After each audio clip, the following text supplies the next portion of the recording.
Metal screamed, a sickening, beautiful sound like 9 tons of pure American machinery. My combine harvester, chewing up what remained of a $140,000 imported Mercedes G-Wagon. It wasn't a Porsche, we'll call it that G-Wagon, and the way the German steel buckled under the weight, it was poetic justice. That's the moment Victoria Vance, the HOA queen, realized she'd messed with the wrong farmer. I never, ever planned to obliterate her luxury SUV that sweltering August afternoon. But when you spend 8 brutal, relentless months fighting a wealthy bully who thinks they can starve you out, cut off your life support, and finally, block your barn door during the critical 24 hours of harvest season, well, you learn that some problems require a very large, very heavy solution. She thought her immense privilege made her untouchable, that her high-fashion suits and Silicon Valley money could buy the laws of our Bitterroot Valley. She thought wrong. This isn't just a story about a flattened car. It's about standing your ground when a person with absolute power tries to crush your legacy. And trust me, the only thing getting flat-packed that day was corporate arrogance. I came back to the Rexford Ranch about 10 years ago. I spent 15 years as an Army Ranger, mostly doing reconnaissance in places where the dirt was hostile and the air was thin. The scars on my face healed, mostly, but the noise in my head, the doctors called it PTSD, it was always there. The ranch, 350 acres of prime Montana grazing land and winter wheat, had been my family's since 1910. It was the only place the chaos in my mind felt quieted, the simple, honest challenge of fighting the weather, not fighting the enemy. When I got home, my father was already fading from cancer, and the bank was breathing down his neck. His last words weren't dramatic, just practical, like the soil itself. "Jake," he whispered, holding my hand. "This place is our anchor, our legacy. Don't let those city slickers ever take it from you." I promised him I wouldn't. I liquidated everything, my retirement fund, my combat pay, to repair equipment and pay down the $250,000 loan that was crushing him. The ranch wasn't just my livelihood. It was my therapy, my last place of peace. My dad, bless his heart, he taught agricultural law at the state college for years, so he ingrained the legal landscape in us. I had practically memorized the Montana statute on emergency agricultural access rights, Section May 14th, 75, not because I expected trouble, but because he expected me to know it. The trouble arrived wearing Italian leather, high heels, and a perpetual smirk. Victoria Vance and her Valley View Estates development, promising luxury condos and a winery, all while trying to characterize our thriving ranch community as economically struggling. The neighbors started dropping like flies. The old Manion brothers, who'd farmed adjacent land since World War I, took a payout. The O'Connell family, crippled by medical bills, sold up. Victoria was brilliant at making lowball offers, 30% under market value. Sound like a generous golden parachute. The first time she rolled up my drive in that pristine white G-Wagon, sending plumes of dust that felt personally insulting, I was mending a busted gate. She didn't dare step onto the gravel with her stilettos. "Mr. Rexford," she chirped, her voice perfectly modulated. "I have an opportunity that benefits us both." When I politely declined her offer, she looked genuinely bewildered, as if rejection was a foreign concept. "Perhaps you don't understand, Jake," she said, her smile hardening. "This development will happen. The smart thing is to take the money now." That's when she spotted the scar running along my jawline. "Military?" she asked, her eyes narrowing with calculated pity. When I just nodded, her expression shifted. "Another former soldier trying to farm? How terribly quaint. I've noticed your kind rarely handle the sustained pressure of this business.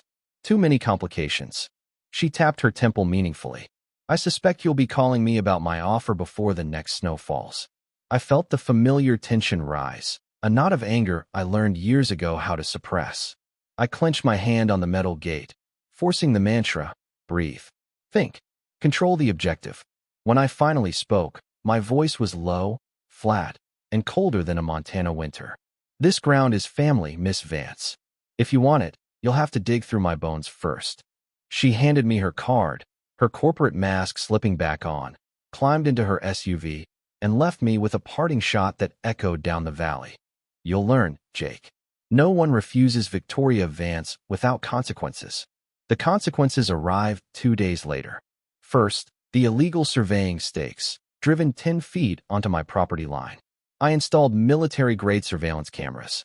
Then, the insidious physical attacks. A trench was dug overnight, strategically redirecting water onto my newly planted alfalfa fields. I spent 2 days digging a countermeasure by hand, saving the crop, my back screaming, but I saved it. But the real strategy was isolation. She systematically bought up every parcel around me, creating a virtual siege, leaving only one main access road. Then came the operational strangulation. My usual fertilizer supplier suddenly ran into logistical issues. My repair shop had a scheduling conflict whenever the tractor needed maintenance. The local feed mill stopped fulfilling my regular orders. Every single incident was minor enough to dismiss as bad luck, but together, they formed the crystal-clear pattern of warfare by attrition.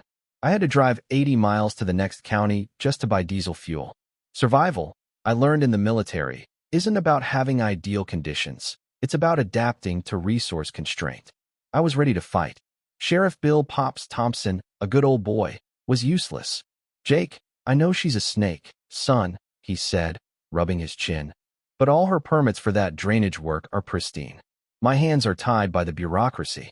Of course, Victoria would show up minutes later, presenting perfectly filed documents and hinting broadly that my anxiety from the service was causing me to see things.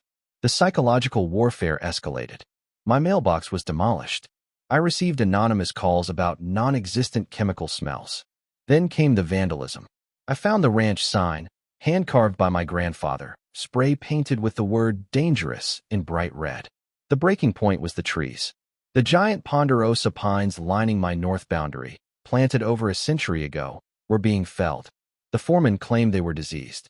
Standing guard was Marcus, Victoria's driver and thug, built like a brick outhouse. When I confronted them with my boundary markers, Marcus stepped forward. "The boss says they gotta go," he grunted, the smirk fixed on his face. "I suggest you head on back, old soldier, before you catch a bad day." When I stood my ground, he shoved me hard, sending me spinning into the muddy undergrowth. "We cut what we want," he laughed, towering over me. Lying there in the mud, time slowed down. I immediately identified 3 ways to disarm and neutralize him using nothing but the saw handle nearby, the old ranger instinct screaming at me to move. But that would play directly into Victoria's hands, the narrative of the unstable, violent veteran. So, I took a deep, calculated breath. I chose restraint, knowing I had to fight this war on a different battlefield. I pulled out my phone, my knuckles white. "Sarah," I whispered to my sister, an environmental lawyer in Seattle. "I need you home. This just got real." Sarah arrived within the day, her composure cracking only slightly when she saw the evidence. She confirmed my worst fears. The harassment was methodical, designed to force a catastrophic failure. The next tactical blow was the financial strike. I received an email from the bank. Victoria Vance had formally applied to purchase my loan. She wasn't just after my land. She was aiming to acquire my debt, then foreclose. She was trying to strangle the last breath out of the Rexford Ranch. While Sarah started building our case, Victoria launched her full public offensive. Rumors circulated that I was unstable, prone to episodes. At a town hall meeting, she played the concerned environmentalist. "We must consider properties operated by individuals struggling with the after-effects of their service," she said, her voice dripping with false sympathy. Perhaps transitioning away from stressful work would be in everyone's best interest. When I stood to respond, keeping my voice calm, I'd learned more about de-escalation negotiating with warlords than I had in the civilian world. Mayor Thompson immediately cut me off, claiming I was distracting from the development agenda. The system was totally corrupt. That night, my vigilance paid off. I received a cryptic text, "Old fertilizer plant. Midnight. Alone. I have intel on the mining." I approached the rendezvous point using full stealth recon, moving through the shadows, checking blind spots. The figure waiting was Dennis, Victoria's nervous, thin personal assistant. "You're good," Dennis stammered when I emerged silently from a direction he wasn't watching. "She doesn't understand who she's dealing with." He handed me a flash drive. "It's all here. Shell company structures, geological surveys, the bribes. She's not building condos, Jake. There's a massive lithium and rare earth mineral deposit under this valley. Your ranch sits on the richest vein. Dennis explained that my father, Professor Rexford, had put him through college after his own father died. I owe your dad a debt, he said, shamefaced. I'm paying it now. Sarah worked nonstop. She confirmed the tactic.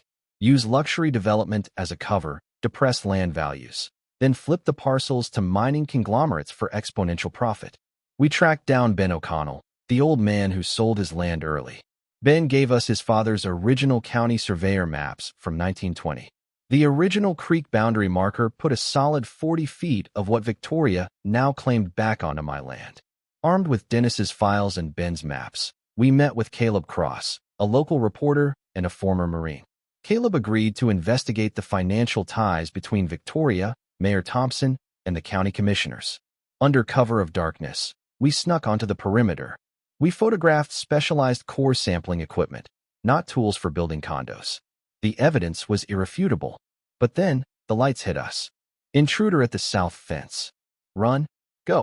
I ordered Sarah and Caleb, throwing the camera to Sarah. I'll draw them off. Marcus and 4 other armed security men pursued me. Cornered, I allowed myself to be tackled and beaten. It was a calculated risk. I needed them to think they had broken me. They dragged me to Victoria's construction office. She sat behind a pristine mahogany desk, untouched by the late hour. She smiled, dropping the foreclosure notice onto the desk. The bank approved my application, Jake. You have 14 days to pay the full $250,000, or the ranch is mine. Or, you can sign the lowball contract right now. I staggered back to the ranch with a swollen eye and a timeline for ruin. 14 days. She had timed it perfectly, right before the critical harvest, when my cash reserves were at their absolute lowest. Sarah and Caleb published the expose. Luxury condo plan a cover for massive lithium mining scam. The public response was instantaneous, but public opinion doesn't stop a foreclosure. The bank confirmed. The loan was legally hers, and payment was due. The weather forecast was apocalyptic. A massive hail and wind storm, capable of flattening the entire wheat crop, was due to hit in 36 hours. That harvest, worth nearly $400,000, was our only salvation. I rose before dawn to prepare the combine. Driving out, I found Victoria's newest obstacle, a massive, deep trench dug overnight across the only viable field access. A sign claimed emergency utility work. Pure, deliberate sabotage. I called every contractor. They were all tied up by Victoria. Sarah furiously checked legal texts. Section May 14th, 75, Jake, she stressed. Emergency agricultural access. It gives relief when operations are deliberately obstructed during critical periods. But it hasn't been tested with trenches. Then the grain mill called. Their representative was arriving in 1 hour to finalize the contract. If they didn't see active harvesting, they would reallocate my purchasing capacity to another farm. The walls were closing in, but my father's words echoed. Don't let anybody take it. I reread the statute. No person shall knowingly obstruct customary access to agricultural operations during time-sensitive cultivation or harvesting activities. The law was clear enough for me. We drove to the trench. It had been partially filled, probably a legalistic response to Caleb's article, but the entrance to the main barn, where my best combine was stored, was blocked by a newly constructed earthen berm. As I surveyed the berm, that brilliant white Mercedes G-Wagon roared up the drive and parked, dead center, directly in front of the secondary barn door. Victoria stepped out, hand on her hip, pure triumph in her eyes. Your harvest is going nowhere, Jake. You can't get the equipment out. And in 2 weeks, I own your anchor. Marcus and 2 guards emerged behind her. Sarah turned to me, frantic. Jake, remember, I recorded Marcus admitting the assault was on her orders. That access law might apply now. I didn't wait for her to finish. I was already walking toward the old equipment shed. Inside sat the ancient International Harvester 1480, Dad's backup machine. It was ugly, loud, but operational. I climbed into the cab. The engine roared to life on the first try, a tribute to Dad's meticulous maintenance. I drove the massive machine toward her. She stood beside her G-Wagon, utterly bewildered, failing to recognize the sheer force rumbling toward her. Sarah positioned herself to the side, phone recording everything. Miss Vance, I called down from the cab, my voice level, formal, utterly calm. This is the 3rd time I am officially requesting you move your vehicle. You are obstructing agricultural operations during a time-sensitive harvest period, in violation of Montana Code Section May 14, 75. Victoria laughed, a brittle, high-pitched sound. Are you quoting law to me? My attorneys bill $2,000 an hour. That car isn't moving until you sign the contract. You have no options left, Rexford. Accept reality. There are always options, I replied. I explained the storm, the grain mill, and the loan. You are deliberately preventing a $400,000 harvest. That is malicious interference. Sarah addressed her directly, creating the legal record. For the record, Miss Vance, are you refusing to move your vehicle despite being informed it is obstructing legally protected agricultural operations? Victoria's facade finally cracked. Her voice was pure venom. I can park here all day. I own this valley now, soldier boy. Sell the ranch or watch everything collapse. I started the engine again and engaged the transmission. For a moment, she maintained her defiant stance, unable to believe I would dare challenge her power. It wasn't until the giant header blades began to churn and the 9 tons of steel started rolling forward that panic flashed across her face. You wouldn't dare, she shrieked, backing away hastily. That car cost me a fortune, but I didn't stop. I couldn't. She had pushed me beyond the reach of her threats. The sound that followed echoed across the valley, a grotesque symphony of metal bending, tearing, and giving way. The G-Wagons had crumpled instantly. The windows shattered spectacularly. I didn't hesitate, guiding the harvester deliberately from one end of the luxury vehicle to the other. The huge tires ground the expensive German chassis into a barely recognizable heap of twisted, flattened scrap metal. When the destruction was complete, I shut the engine off. The sudden, profound silence was deafening. Victoria Vance collapsed onto a feed sack, her immaculate face white with shock, mascara running down her cheeks. Not tears of sorrow, but tears of pure, unadulterated, frustrated rage. Marcus and his guards stood frozen, their bravado evaporated. Sheriff Thompson arrived minutes later, cruiser lights flashing. He emerged, jaw slack, staring at the mechanical carnage. I walked over and extended my hand, calm and composed. Thanks for coming, Sheriff. I've just exercised my agricultural access emergency rights under statute May 14, 75. I'm ready to provide a full statement. At the station, while Victoria screamed threats in the next room, I methodically laid out the facts, the warnings, and the legal statute. Sarah presented the video of Victoria's explicit refusal. Sheriff Thompson returned from conferring with the prosecutor, his face conflicted. The prosecutor says, since you made reasonable, documented requests to remove the obstruction during a time-sensitive, perishable operation, your actions were technically within legal bounds. No charges would be filed. Victoria's outrage was deafening. But then, Dennis appeared with more files, internal communications explicitly detailing the malicious strategy to block the harvest and force the loan default. The final piece of justice walked in wearing an FBI badge. Special Agent Lee, she introduced herself. We've been monitoring Ms. Vance's activities across 5 states. The mineral rights scheme and official bribery have triggered a federal investigation. Sarah and I spent the night preparing documents. When I returned to the ranch, I found a miracle. A dozen neighboring farmers, organized by Ben O'Connell, working my fields with their own combines. We read Caleb's article. Ben explained simply, nobody messes with one of our own. We completed the $400,000 harvest just as the first drops of the storm began to fall. In the courtroom, Victoria's smugness faded as the judge ruled my actions were legal and ordered her to compensate for damages. Seconds later, she was arrested by federal agents on charges of bribery, fraud, and environmental violations. The bank nullified the loan transfer. Victoria's seized properties were auctioned off. A significant portion of the land is now the Rexford Veterans Agricultural Training Center, an idea born from conversations with Caleb, offering former service members peace through farming. 3 months later, an old tow truck dropped off a fully repaired, freshly detailed Mercedes G-Wagon. The driver handed me a letter signed, Victoria Vance, Federal Correctional Facility, Nevada. It was a terse apology. I smiled, drove the G-Wagon to the State Agricultural College, and donated it as a teaching tool for their property law class, along with a bottle of fine bourbon and a note. To celebrate lawful land ownership. J. Rexford. The combine is safe in the barn. The fields are productive. And sometimes, when the new vets arrive at the training center, they hear the story of the crushed G-Wagon, which now sits on display beside a hand-painted sign. Never block a former ranger's barn door. Some lessons cost more than $100,000. I still wake up occasionally from the nightmares, but they are less frequent now. More often, I dream of golden wheat rippling under the vast Montana sky, and not a single goddamn luxury car in sight. So, let me know, was crushing that vehicle an act of warranted self-defense for my entire livelihood, or did I cross the line into simple destruction of property?